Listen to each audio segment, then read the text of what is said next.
আসসালামু আলাইকুম, স্বাগত জানাচ্ছি জাগো এফএস সংবাদে। পুরো সংবাদ জুড়ে আপনাদের সাথে আছে আমি ফারহানা জেরিন সুমা।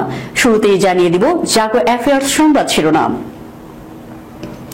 হাসিনা এখন উদ্বাস্তু, পৃথিবী আরো ছোট হয়ে আসছে পতিত স্বৈরাচার হাসিনার। তার সামনে দুটো অপশন, ভারতের রাজনৈতিক আশ্রয় কিংবা দেশে ফেরা। খালেদা জিয়ার অবিচার হয়েছে, আমি গিয়ে ওনার কাছে সরি বলবো।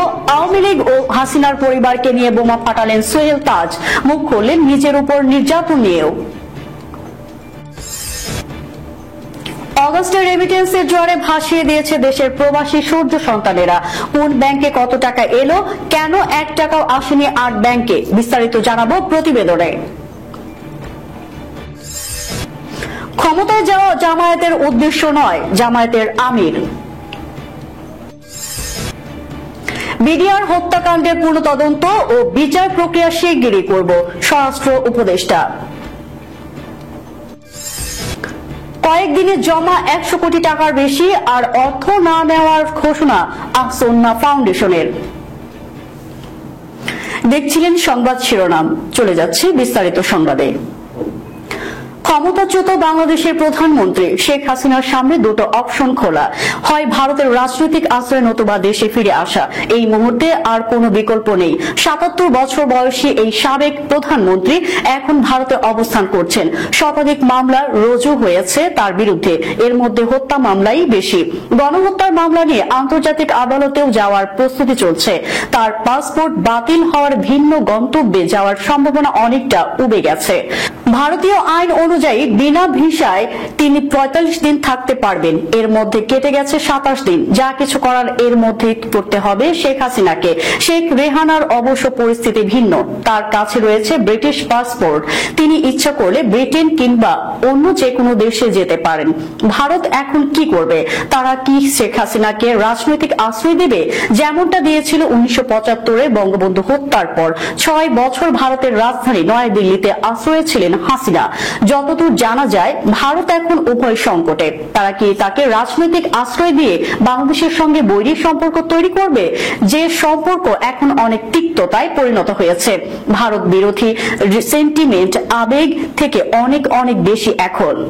বহির্বিশ্বেও ভারতের সাম্প্রতিক তৎপরতা নিয়ে নানা প্রশ্ন দানা বাঁধছে। হাসিনার সঙ্গে তাদের সম্পর্ক সর্বজন বিদিত। 36 দিনে শেখ হাসিনার শাসন খতম হয়ে যাওয়ার পর ভারত বাংলাদেশের উপর নানা চাপ সৃষ্টি করতে থাকে। সংখ্যালঘু কার্ড ব্যর্থ হয়েছে। দলমত নির্বিশেষে বাংলাদেশের মানুষজন হিন্দুদের বাড়িঘর পাহারা দিয়েছে। ঢালাও অভিযোগ ভুল প্রমাণিত হয়েছে, যদিও সামাজিক যোগাযোগ মাধ্যমে মিথ্যা প্রচারণা জারি হয়েছে। এই পটভূমিতে ভারত কি শেখ হাসিনাকে প্রোটেকশন দেবে? পাসপোর্ট বাতিল হয়ে যাওয়ায় শেখ হাসিনা এখন উদ্বাস্তু। অন্য কোনো দেশে যাওয়ার ইচ্ছা থাকলেও তা খুবই কঠিন। চীন এবং ভারত হাসিনাকে নিয়ে বাজি ধরেছিল, দুটো দেশই হেরেছে। মাঝখানে জিতে গেছে অন্য একটি দেশ। চীন সতর্ক হয়ে গেছে, ভারত হাসিনাকে ঘিরে স্বপ্ন দেখছে এখনো। কিন্তু ইতিহাস অন্য কথা বলে। 1975 সনের 15ই আগস্ট বঙ্গবন্ধু সপরিবারে নিহত হওয়ার পর ধারণা করা হয়েছিল ভারত ভিন্ন প্রতিক্রিয়া দেখাবে। কেউ কেউ নানা অ্যাকশনের কথাও বলেছিলেন। বাস্তবে দেখা গেল উল্টোটা। লালকেল্লা ময়দানে জাতীয় কুচকাওয়াজ অনুষ্ঠানে যাওয়ার আগে তৎকালীন প্রধানমন্ত্রী ইন্দিরা গান্ধীর কাছে বার্তা পৌঁছেছিল ঢাকায় অভ্যুত্থান হয়েছে, মুজিব ডেড। ধীর স্থির প্রধানমন্ত্রী কুচকাওয়াজে অংশ নিলেন, তেমন একটা প্রতিক্রিয়া লক্ষ্য করা গেল না। সেখানেই থাকতেন অগাস্ট অভ্যুত্থানের খলনায়ক ষড়যন্ত্রকারী খন্দকার মুশতাক আহমেদ। দুপুর গড়িয়ে তখন সন্ধ্যা হয়ে গেছে। তাহের উদ্দিন ঠাকুর মুশতাককে খবর দিলেন সমর সেন বঙ্গভবনে পৌঁছে গেছেন। এর পরের দৃশ্য পত্রিকার প্রথম পাতায় পরদিন দেখা গেল সমর সেন বঙ্গভবনে পৌঁছে খন্দকার মুশতাকের সঙ্গে কোলাকুলি করলেন। অন্য কি বার্তা দিয়েছিলেন তা অবশ্য জানা যায়নি। এখনকার পরিস্থিতি কি? শেখ হাসিনা সরকার উৎখাতের পর ভারতকে আসলে কোনো প্রতিক্রিয়া দেখিয়েছে যা থেকে ধরে নেওয়া যায় তারা বাংলাদেশকে অস্থিতিশীল করবে? বাস্তব অবস্থা দেখে যে কেউ এই ধারণা করতেই পারেন ভারত যেটুকু পেয়েছে শেখ হাসিনার কাছ থেকে সেটুকু ধরে রাখতে চায়। তাই বলে হাসিনার প্রতি কৃতজ্ঞতা বোধ দেখাতেও তারা কসুর করছে না। বিগত 15.5 বছরে ভারত অনেক কিছুই দিয়েছে স্বল্প, অবশ্য ক্ষমতায় থাকার একচেটিয়া লাইসেন্স দিয়েছে। নির্বাচনগুলোতে প্রভাব বিস্তার করেছে। এক পর্যায়ে তারাই বাংলাদেশের রাজনীতির নিয়ামক শক্তি হিসেবে কলকাঠি নেড়েছে, কখনো গোপনে কখনো প্রকাশ্যে। চোখ বুজে টিকিয়ে রেখেছে হাসিনার অগণতান্ত্রিক শাসনকে, পরিণতিতে হারিয়েছে বাংলাদেশের কোটি কোটি মানুষকে। দিল্লিতে ভারতের পররাষ্ট্রমন্ত্রী জয়শঙ্কর হাসিনার ভবিষ্যৎ নিয়ে কোনো স্পষ্ট ধারণা দেননি। এই অবস্থায় হাসিনা যদি ভারতের রাজনৈতিক আশ্রয় চেয়ে বসেন, তখন তাদের নীতি কি হবে তা নিয়ে উভয় সংকটে প্রশাসন। রাজনৈতিক পণ্ডিতরা দ্বিধা বিভক্ত। হাসিনাকে দেশে ফিরিয়ে আনার ব্যাপারে চাপ বাড়াবে ভারতের উপর। ইতিমধ্যে বাংলাদেশের পররাষ্ট্র উপদেষ্টা তৌহিদ হোসেন এরকমই একটা ইঙ্গিত দিয়েছেন। মন্ত্রিসভা থেকে ঠিক কি কারণে পদত্যাগ করেছিলেন সাবেক স্বরাষ্ট্র প্রতিমন্ত্রী তানজিম আহমেদ সোহেল তাজ, সেটি এখনো অনেকের কাছে অজানা। রাজনৈতিক পরিবারের এই সদস্য অনেক আগ্রহ নিয়ে রাজনীতিতে এসেছিলেন। গাজীপুর কাপাসিয়া থেকে 2001 সালে নির্বাচন করে আওয়ামী লীগের ভরাডুবির মধ্যে 58 আসনের একটিও তার ছিল। পরবর্তীতে 1/11 এরপর 2008 সালে এমপি নির্বাচিত হয়ে স্বরাষ্ট্র প্রতিমন্ত্রীর দায়িত্ব পান, কিন্তু বেশি দিন তিনি দায়িত্ব পালন করেননি। স্বেচ্ছায় দায়িত্ব থেকে সরে দাঁড়িয়েছিলেন, কিন্তু কেন পদত্যাগ করেছিলেন তা স্পষ্ট করেননি সোহেল তাজ। গণ অভ্যুত্থানে আওয়ামী লীগ সরকারের পতনের পর মানব জমিনের মুখোমুখি হয়েছিলেন তিনি। খোলাসা করেছেন পদত্যাগের নেপথ্য কারণ। আওয়ামী লীগ সভাপতি ও তৎকালীন প্রধানমন্ত্রী শেখ হাসিনা পরিবারের প্রভাবশালী ব্যক্তি মন্ত্রণালয়ে নিয়ন্ত্রণ করায় ক্ষোভে ও অভিমানে পদ ছেড়ে দিয়েছিলেন সোহেল তাজ।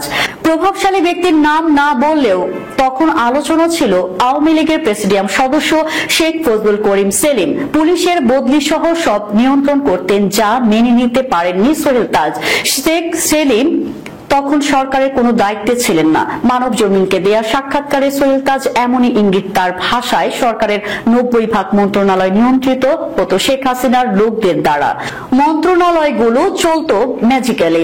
সোহেল তাজ বলেন, 15 বছর পর আওয়ামী লীগ সরকারের এখন যে পরিস্থিতি হয়েছে, মন্ত্রণালয়ে দায়িত্ব ছেড়ে দেওয়ার সময়ই তা আজ করতে পেরেছিলেন। সোহেল তাজ জানান, তিনি স্বরাষ্ট্র প্রতিমন্ত্রী, অথচ তার নির্দেশ পালন করতেন না সচিবরা। তাদেরকে বলা হয়েছে সোহেল তাজের কথা না শোনার জন্য। তার অজান্তেই এসপি বদলি হয়ে যেত। পরে তিনি বাধ্য হয়ে পদত্যাগ করেন। তার পদত্যাগের পর দৃশ্যপট অন্যদিকে যায়। তাকে জীবন মরণ লড়াই করতে হয়। বিভিন্নভাবে তাকে নির্যাতন করা হয়।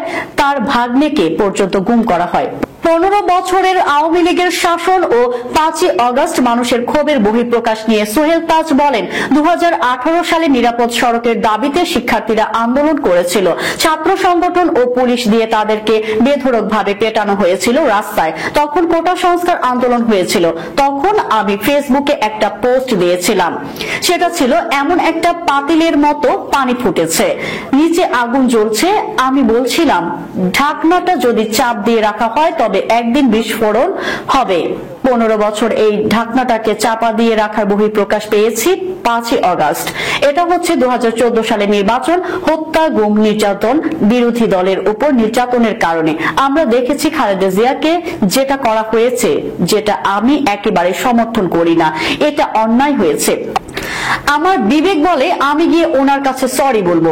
এটা হওয়া উচিত হয়নি। তার একটি সন্তান মারা গিয়েছে, তার বাসার সামনে ট্রাক নিয়ে রাখা হয়েছে। এগুলো জঘন্য, নিকৃষ্ট কাজ। এগুলো কেন করব? এতটা তো আমাদের পলিটিক্যাল কালচার হওয়ার কথা না। একটি ডেমোক্রেসির ভেন্টিং প্রসেস হচ্ছে নির্বাচন। আপনি একটা টার্ম আসবেন, মানুষ আপনাকে পছন্দ করবে না, তারা ফুঁসে উঠবে, ভোটের মাধ্যমে আপনাকে আউট করবে। আপনি ওই পথটাকে বন্ধ করে দিলেন। একের পর এক নির্বাচন আপনি করলেন। সাধারণ মানুষের নাগালের বাইরে দ্রব্যমূল্য দ্বিগুণ, 3 গুণ, 4 গুণ দাম। মানুষ দিশেহারা। এটা হচ্ছে গান পাউডার কেক। ওয়াটার ফিউজটা ছাত্ররা জ্বালিয়ে দিয়েছে। বিস্ফোরণটা জঘন্য রেডি ছিল। আপনি মানুষের উপর বোঝা দিতে দিতে শেষমেশ ভেঙে চোরমার হয়ে গেল। অগাস্ট মাসে দেশে 222 কোটি 13 লাখ মার্কিন ডলার রেমিটেন্স এসেছে। তবে দেশে কার্যরত 8টি ব্যাংকে আসেনি কোনো রেমিটেন্স। এর মধ্যে রয়েছে রাষ্ট্র মালিকানাধীন ব্যাংকও। রোববার বাংলাদেশ ব্যাংকের হালনাগাদ থেকে এ তথ্য জানা গেছে। এতে বলা হয়, অগাস্ট মাসে কোনো রেমিটেন্স আসেনি এমন ব্যাংকের সংখ্যা 8টি। এর মধ্যে রয়েছে একটি রাষ্ট্র মালিকানাধীন ব্যাংক, একটি বিশেষায়িত ব্যাংক, 3টি বেসরকারি ব্যাংক ও 3টি বিদেশি ব্যাংক। অগাস্টে রাষ্ট্র মালিকানাধীন বাংলাদেশ ডেভেলপমেন্ট ব্যাংক বা BDBL, বিশেষায়িত খাতের রাজশাহী কৃষি উন্নয়ন ব্যাংক বা রাকাব ও বেসরকারি খাতের কমিউনিটি ব্যাংক পদ্মা ব্যাংক এবং ICB ইসলামী ব্যাংকে কোনো রেমিটেন্স আসেনি। এছাড়া কোনো রেমিটেন্স আসেনি বিদেশি খাতের Habib bank, national bank of Pakistan ও স্টেট ব্যাংক অব ইন্ডিয়াতেও। কেন্দ্রীয় ব্যাংক জানায়, অগস্টে রাষ্ট্র মালিকানাধীন ব্যাংকগুলোর মাধ্যমে এসেছে 38 কোটি 34 লাখ 60 হাজার ডলার। এছাড়া বিশেষায়িত ব্যাংকের মাধ্যমে 7 কোটি 81 লাখ 20 হাজার ডলার, বেসরকারি ব্যাংকের মাধ্যমে 175 কোটি 50 লাখ 40 হাজার ডলার ও বিদেশি খাতের ব্যাংকগুলোর মাধ্যমে এসেছে 47 লাখ 10 হাজার ডলার। বাংলাদেশ ব্যাংক আরো জানায়, 25 থেকে 31 অগস্ট দেশে এসেছে 50 কোটি 29 লাখ 90 হাজার ডলার রেমিটেন্স। অগস্টের 18 থেকে 24 তারিখ পর্যন্ত প্রবাসীরা দেশে রেমিটেন্স পাঠিয়েছেন 58 কোটি 41 লাখ 10 হাজার ডলার। 11 থেকে 17 অগস্ট দেশে এসেছে 40 কোটি 44 লাখ 10 হাজার ডলার রেমিটেন্স। এছাড়া গত 4 থেকে 10 অগস্ট দেশে এসেছিল 38 কোটি 71 লাখ 20 হাজার মার্কিন ডলার রেমিটেন্স।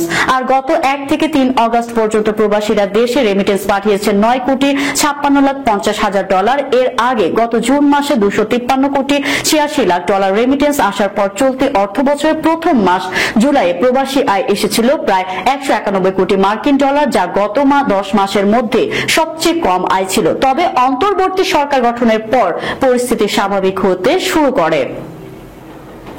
এবার জামায়াতে ইসলামীর আমির ডাক্তার শফিকুর রহমান বলেছেন, ক্ষমতায় যাওয়া জামায়াতের উদ্দেশ্য নয়, আপনাদের একটা গুরুত্বপূর্ণ গন্তব্যে পৌঁছে দেওয়া জামায়াতের উদ্দেশ্য। সোমবার 2 সেপ্টেম্বর দিনাজপুর ইনস্টিটিউট চত্বরে বৈষম্য বিরোধী ছাত্র আন্দোলনে আহত ও নিহতদের স্মরণে আলোচনা সভা ও দোয়া অনুষ্ঠানে এ কথা বলেন। শফিকুর রহমান বলেন, দল, মত, ধর্ম, বর্ণ নির্বিশেষে আপামর জনতার এই আন্দোলনকে কেউ যদি নিজেদের স্বার্থে ব্যবহার করতে চায়, তাহলে আবারও বাংলাদেশের 18 কোটি মানুষ তা রুখে দিবে। জামায়াতে ইসলাম সেই আন্দোলনে মানুষের সাথে থাকবে, পাশে থাকবে, অগ্রভাগে থাকবে। এর আগে জামায়াতের আমির শহীদ রুদ্র সেনের বাড়িতে গিয়ে তার স্বজনদের সাথে দেখা করেন। এই সময় তিনি শহীদ রুদ্রদের পরিবারকে সান্ত্বনা দিয়ে তাদের সহযোগিতার আশ্বাস দেন।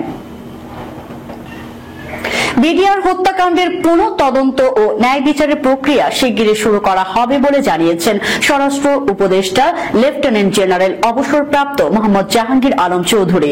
সোমবার সচিবালয়ে সাংবাদিকদের সঙ্গে আলাপকালে উপদেষ্টা একথা জানান তিনি। স্বরাষ্ট্র উপদেষ্টা বলেন, বর্তমান সরকার জনগণের অধিকার, সুশাসন ও ন্যায় বিচার প্রতিষ্ঠায় বদ্ধপরিকর। শুধু স্বরাষ্ট্র উপদেষ্টা হিসেবে নয়, একজন সাধারণ নাগরিক ও সেনাবাহিনীর প্রাক্তন সদস্য হিসেবে আমি বিডিআর হত্যাকাণ্ডের ন্যায় বিচার চাই।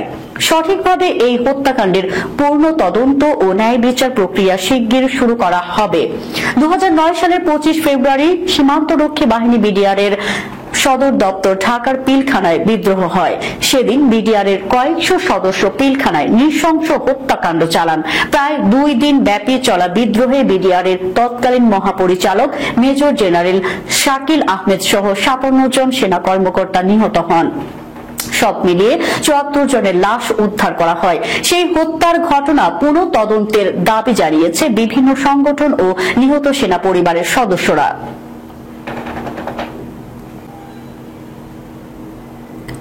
ভারতের উজান থেকে নেমে আসা পানিতে হঠাৎ বন্যা শুরু হয় ফেনী, কুমিল্লা, নোয়াখালী সহ 11টি জেলায়। মুহূর্তের মধ্যে আশ্রয়হীন ও চরম খাদ্য সংকটে পড়ে 50 লাখ মানুষ। সে সময় বিভিন্ন ব্যক্তি সংগঠন এগিয়ে আসে বন্যার্তদের পাশে দাঁড়াতে, যেখানে বরাবরের মতো সাহসিকতার হাত বাড়িয়ে দেন শায়খ আহমদুল্লাহ। আস-সুন্নাহ ফাউন্ডেশনের মাধ্যমে গঠন করা হয় তহবিল। গত কয়েকদিনে 100 কোটি টাকার বেশি জমা হয়েছে আস-সুন্নাহ ফাউন্ডেশনের বিভিন্ন অ্যাকাউন্টে। এবার বন্যা তহবিলে আর কোনো টাকা না পাঠানোর জন্য অনুরোধ করা হয়েছে আস-সুন্নাহ ফাউন্ডেশন থেকে। মঙ্গলবার রাত 12টা পর্যন্ত বন্যা তহবিলে অনুদান সংগ্রহ কার্যক্রম শেষ হচ্ছে। রোববার আস-সুন্নাহ ফাউন্ডেশনের ভেরিফাইড ফেসবুক পেজে এক পোস্টে এ তথ্য জানানো হয়েছে। সেখানে উল্লেখ করা হয়, আস-সুন্নাহ ফাউন্ডেশন বন্যা তহবিলে অনুদান পাঠানোর শেষ সময় আগামী মঙ্গলবার রাত 12টায়। এরপর বন্যা তহবিলে টাকা না পাঠানোর জন্য বিনীত অনুরোধ করা হচ্ছে। নির্দিষ্ট সময়ের পর কেউ টাকা পাঠালে সেটা পরবর্তী বন্যা দুর্যোগে ব্যয় করা হবে। দর্শক, যাবার আগে জানিয়ে দিব শিরোনামগুলো আরো একবার। হাসিনা এখন উদ্বাস্তু, পৃথিবী আরো ছোট হয়ে আসছে পতিত স্বৈরাচার হাসিনার।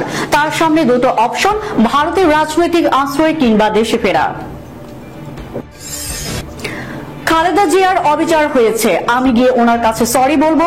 আওয়ামী লীগ ও হাসিনার পরিবারকে নিয়ে বোমা ফাটালেন সোহেল তাজ, মুখ খুললেন নিজের উপর নির্যাতন নিয়েও। অগস্টের রেমিটেন্সের জোয়ারে ভাসিয়ে দিয়েছে দেশের প্রবাসী সূর্য সন্তানেরা।